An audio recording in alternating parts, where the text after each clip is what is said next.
In this video, I'm going to show you some of the cool things that my viewers have sent to me over the years. I've had some of these things for quite some time and I haven't figured out a way how to work them in onto regular features on my channel. So this video will be a bit of a fan feature video, for lack of better terms.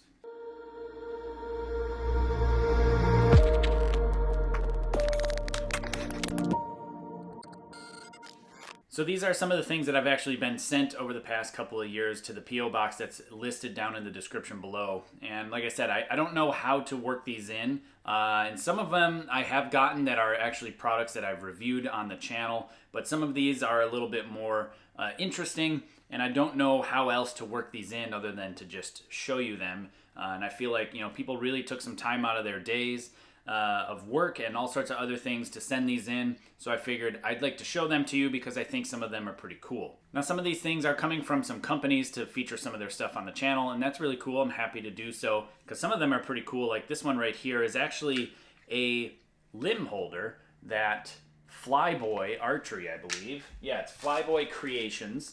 I'll have links in the description below to their website so you can check them out. They make a bunch of 3D printed stuff for traditional archery things like shelf humps and center shot tool devices and some other things that are for more traditional style bows, even getting you to be able to shoot off the shelf in the way you're supposed to off a standard ILF bow. It's some pretty cool stuff. This one is 3D printed, resin printed limb holders that it took me a little while to figure out, well, I don't know how I'm supposed to hang limbs off of these. So I went to their website and I figured it out. Now I just need to figure out where to actually put these. But basically, I was thinking it was the limb tips, but then it just seems like it would break the thing. But it's actually for the ILF dovetail. It goes in this little slot there, and then they hang on the wall. So you would actually screw them to the wall, and then you could have your pair of limbs ready to go on the wall. And it'd be really nice to actually display them on the wall. He sent me 4 of them. I probably need about 30 of them with all the limbs I have in the cabinet over there. But I don't know if I have enough wall space to do something like this. But for really nice limbs and the limbs that I shot at the Olympics, I'll definitely be hanging these up somewhere at some point. I wish there was enough room to put them on the slat wall because they also make these that go on slat walls. And he took the time to put a personalized touch of the I am, the affirmation, the tattoo that I've got on my hand. So huge thanks to FlyBoy Creations for sending me these things over. I think they're really cool, especially now that I know how they actually work. So definitely be putting these around and displaying some of the cooler limbs that I have from over the years. Next, this is something a little more scary and dangerous, in my opinion, that Tom Lund sent me from a string maker from back in the day. And I've never actually, he sent me a nice little note there, I've never actually shot one of these strings or this string material, but they have a reputation about them. They're known for lasting somewhere in the neighborhood of 1,000 shots. From what I understand, people that use these had multiple strings ready to go that they had shot in. Only a couple of shots to know where they would shoot from the current string that they were using, because these strings offered such an incredible performance difference compared to other strings at the cost of breaking every 1,000 shots or so. So this one is very old and has absolutely seen its day. Well, it hasn't been used, it sure looks like. It looks brand new. But it basically, from what I heard, or from what Tom actually wrote here, they are made out of Kevlar. So they're Kevlar strings. They were introduced around 1975. He said they were a huge performance improvement over Dacron, and that's basically how they reached 90 meters. They were really having difficulty reaching 90 meters without a string like this. And he sent me a 70-inch string. He knew my bow length enough to actually send me this, which is great. I don't know if I have the courage to shoot one of these strings because it sure looks like it's from 1975, at least by the actual sticker that it comes with. And I'll show you that here in a second.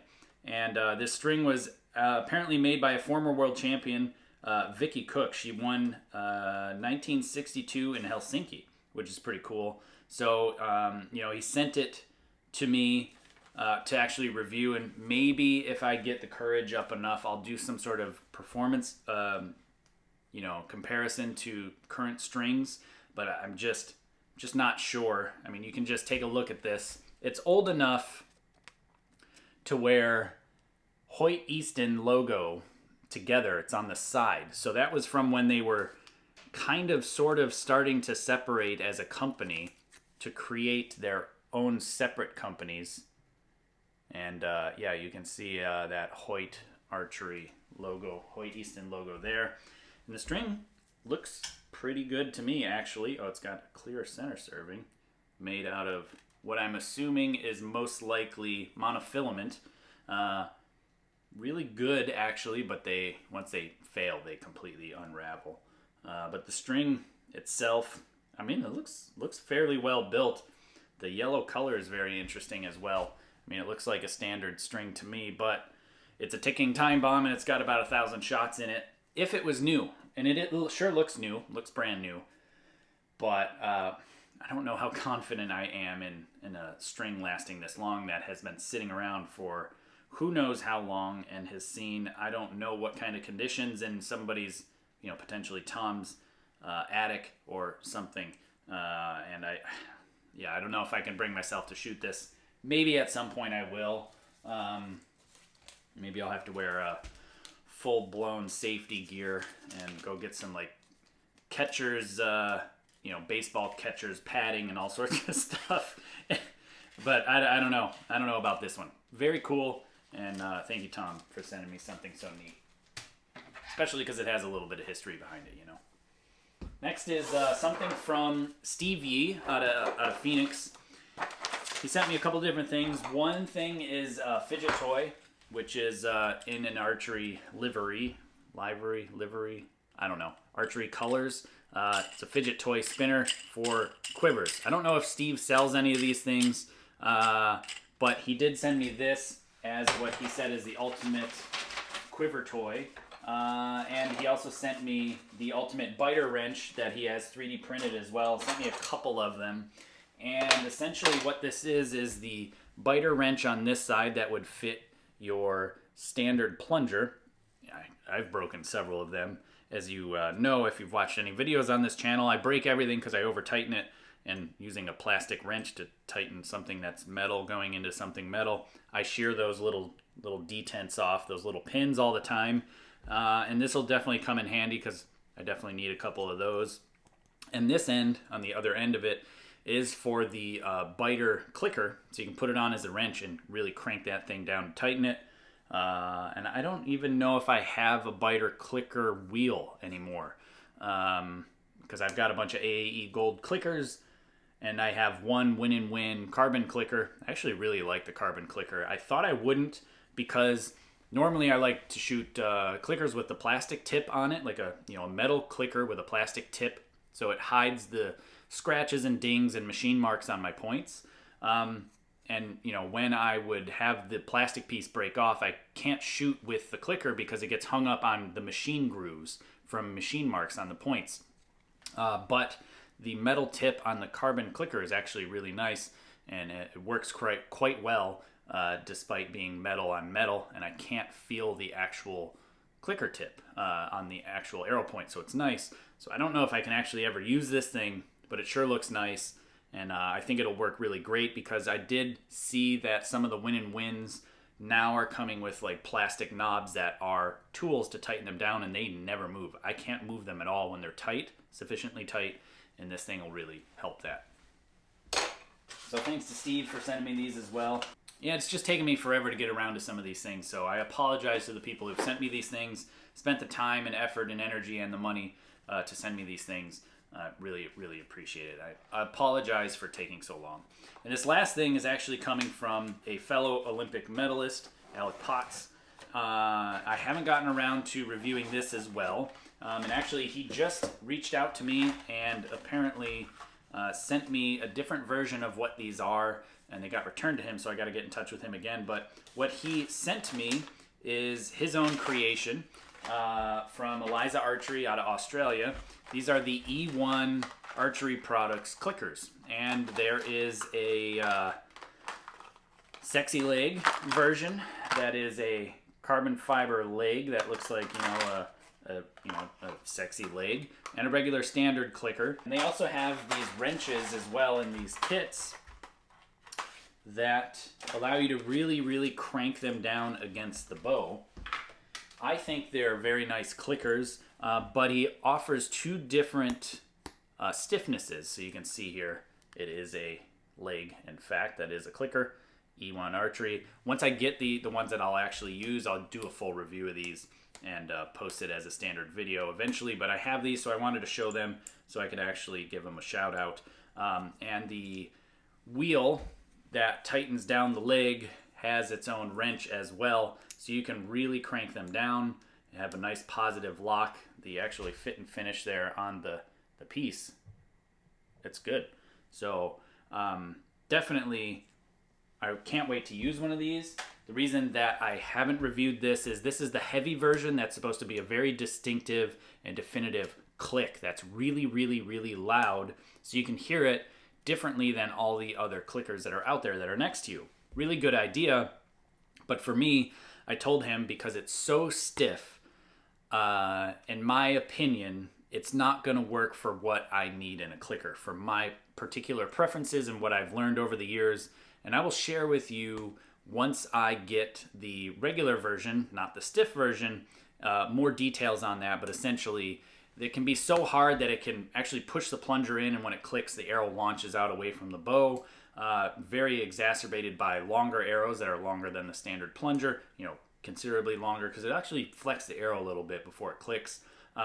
Good idea for people who can't hear, but for me, for performance, it's just too stiff. And I told him, I don't want to give you an unfair review and just say it's not going to work for me.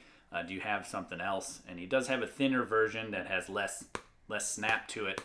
These do sound really good, but I really can't wait to get the standard non-super stiff version, because I do like the carbon fiber clickers. I think they're very, very neat. And he has two different versions. That one was the sexy leg, and then this one is just a standard, basically straight clicker, as you can see here. It's nice. It looks great, and I'm glad to see another fellow Olympian coming out with some cool stuff. And if you're over in Asia, you should grab some of these. I think Lancaster actually has these as well. So I'll have links in the description below, and I'll put a card at the top up there in case you want to check out the Eliza Archery clickers. Like I said, I think they have a regular and a stiff. For me, I'd pick the regular, but if you're hard of hearing, you can't pick your clicker out in the crowd, I would definitely get the stiff version so you can really hear it click if you're interested in that kind of thing too. So huge thanks again to Alec for sending me that clicker, and hopefully we'll get in touch so that way I can get the regular version and get a good proper review on the channel for him as well.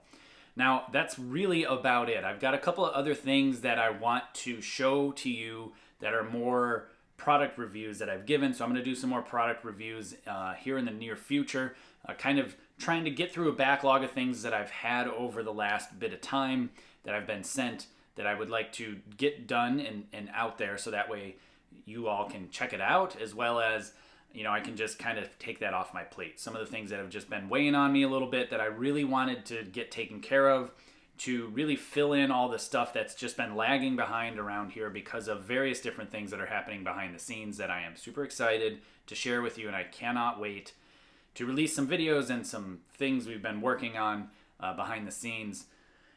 And so I just try to play catch up, and that way I can just kind of get back into the swing of things and also clear my plate, so my list of to-dos can be shrunk dramatically. So I really appreciate people who have sent things to this channel, to the P.O. Box. I really appreciate all those little things that have been sent over the past several years. Really appreciate everybody supporting this channel, various different ways that they have supported this channel. I really, really appreciate it. And huge thank you to the viewers out there as well that are supporting this channel and sharing the videos anywhere they can. Really, I just try to make this channel a great resource to archery, all types of archery, and I really appreciate all the stuff that the fans have sent in over the years.